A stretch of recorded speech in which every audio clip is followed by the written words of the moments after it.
सोमाय नमः स्वाहा, सर्पाय नमः स्वाहा, आदित्य सावित्राय नमः स्वाहा, जयाय नमः स्वाहा, रुद्राय नमः स्वाहा, हरियमणे नमः स्वाहा, ते नमः स्वाहा, विबुधाधिपाय नमः स्वाहा, मित्राय नमः स्वाहा, चरख्ये नमः स्वाहा, विदार्ये नमः स्वाहा, पूतनाय नमः स्वाहा, पापराक्षस जिम्मकाय नमः स्वाहा, पिलीपिच्छाय नमः स्वाहा, इंद्राय नमः स्वाहा, अग्नये नमः स्वाहा, यमाय नमः स्वाहा, वायवे नमः स्वाहा, कुबेराय नमः स्वाहा, ब्रह्मणे नमः स्वाहा, अनंताय नमः।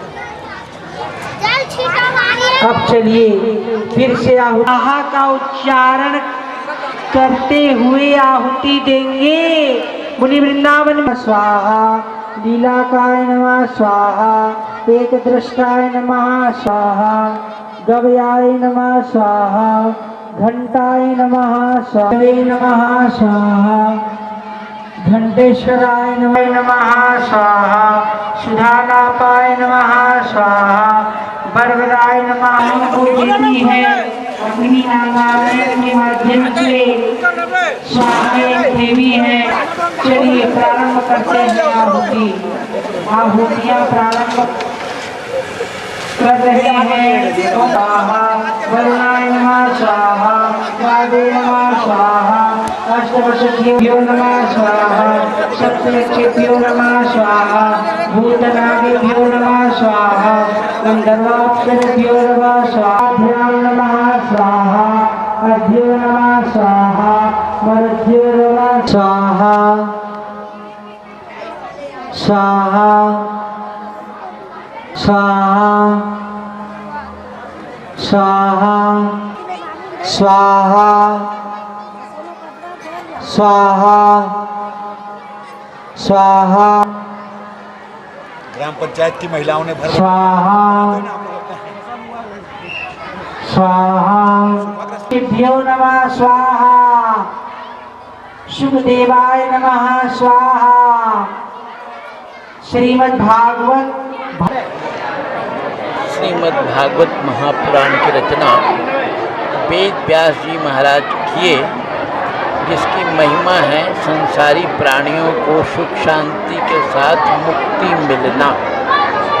श्रीमद् भागवत महापुराण में बताया गया है कि मात्र मानव श्रेणी को ही नहीं, मानव योनि को ही नहीं, बल्कि भूत प्रेतों को भी मुक्ति मिलती है।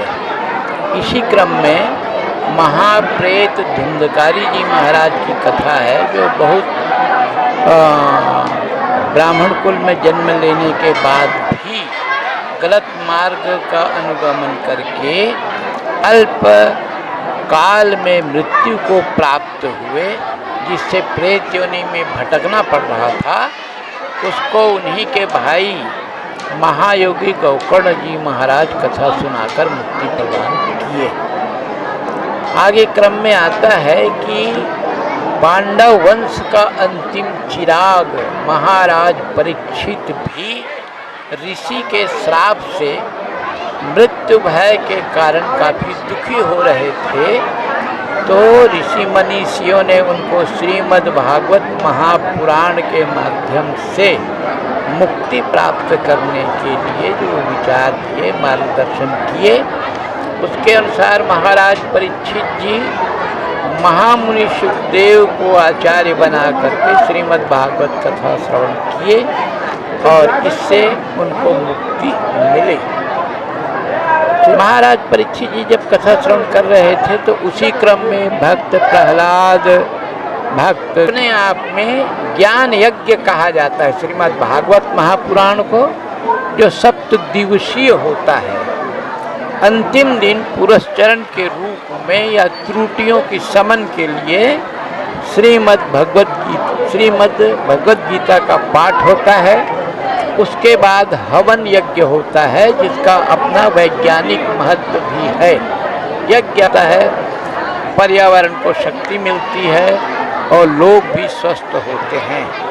हवन के पश्चात सहस्त्रधारा अनेक तीर्थों का जल अभिमंत्रित करके सभी श्रोताओं को जो साधना के रूप में श्रवण किए हैं वो और अन्य लोग भी स्नान करते हैं।